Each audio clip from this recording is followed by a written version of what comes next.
Good morning. This is David Plazas, Community Conversation Editor of the News Press on June 6, 2012, and we have the privilege of having Mr. James Chandler, who is a candidate for Lee County Tax Collector. Editorial Board members, would you please introduce yourselves for the record?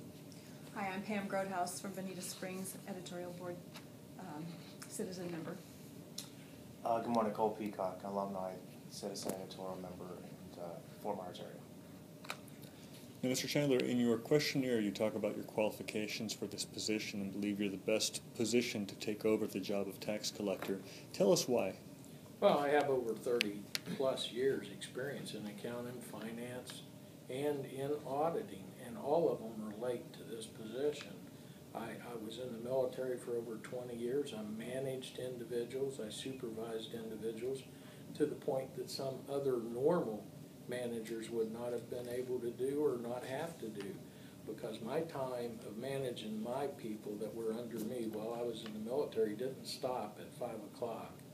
If something happened to them, I had to go and help them out in some cases, which meant in the middle of the night, 2, 3, 5 o'clock in the morning, if they got into a position where they needed my help to get them back to the base.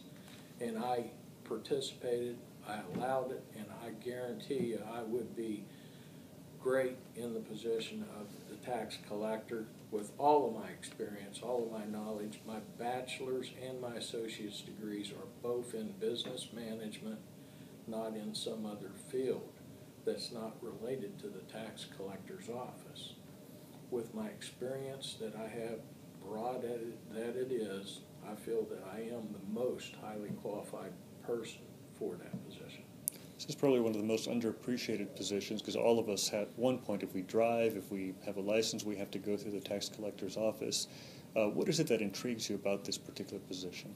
I think the customers have been unserviced in the past, honestly.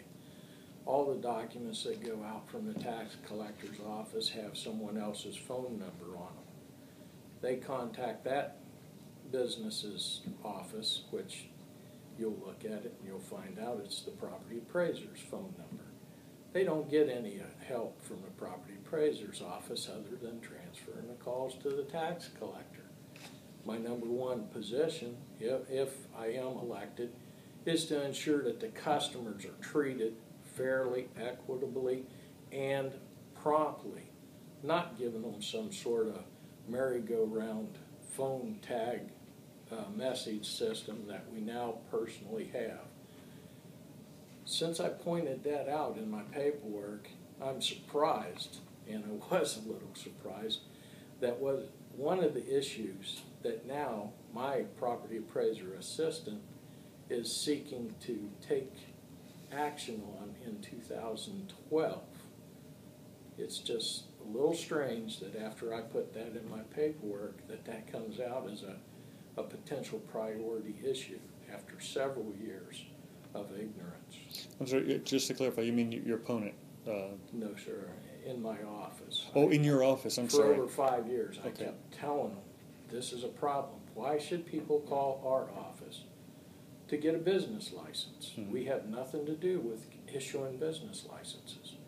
Why should people call our office to make payments on their tax bills? We have nothing to do with the payment of or collection of tax bills. Sure. But it has gone on and on. But I was really surprised, like I pointed out, and I reiterate, they're now going to take action in 2012 for something that I've been talking about since 2005. Mm-hmm.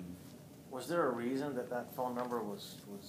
It's always been there from what I know about. If you turn over your tax bill, Yes, sir. it shows our phone number, the number to the property appraiser's office. If you turn over your business license, it has the property appraiser's phone number on it.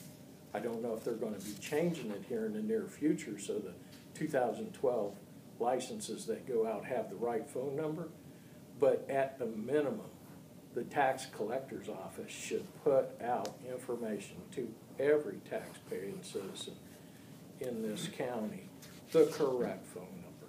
It causes more pain, heartache, and more work to people like myself that are in a position that has no ability right now to do anything for them. But that would be my number one thing that I would take action on and get corrected immediately. It's interesting that you say your assistant has acted, but have you had any indications that the tax collector's office has acted in reaction to? I'm sorry, in the message that we got, it said that he's talking to the individual in charge of the tax collector's office, and that's one of the issues to clear up. Not only calls that are made from people to the tax collector for tax collector problems, but also from people that are calling the tax collector for property appraiser problems. It is an issue and it is a problem, and it has been going on for at least 5 years that I know of, since I've worked with the property appraiser's office as a tax audit specialist before I was working with the state of Florida, and I never had the problems because I never had the calls that have occurred. And I assume that it's probably been going on for several years before that time. So this goes back to your original statement of making sure the customer service the right way. Customer service is number one. You have the right information, you can get your task completed. If someone comes in wanting a business license, they should be able to take care of them or give them information so they can get the proper paperwork together, so they can get it done promptly without having to go through the relay of different people that don't have anything to do with it or any ability to help them other than to tell them they called the wrong number. And it sort of depresses me. I know it probably depresses them. Speaking about licenses and so forth, do you have any ideas on getting more education out to the public on what they need? For example, when the rules change, and obviously some of the legislation is out of your hands, but for what you needed to get your driver's license that required everything from a birth certificate, possibly a passport, all these things, how might you be able to improve the communication between your office and the public so that they know coming in that they're prepared to get those documents? Right now they have some posters, but I think they're put into areas where you normally will not see them in the elevator. And if you're going to the second floor, third floor, fourth floor, you'll see the requirements for you to receive those documents that you're making aware. In the web page, people very seldomly, which is not fortunate, they could get almost all the information they need from that office through the web page. It is a good web page, I will not deny that, but there is a lack of information as to what documentation you need to get it done the first time you come in the door, instead of come in and find out, well, you don't have a driver's license, or you don't have a electric bill that shows that yes, you do live in that residence. That does need a little attention. I don't know how much more of attention it should have, but if it does need more, it will get it. Okay, give me one moment. I'm just going to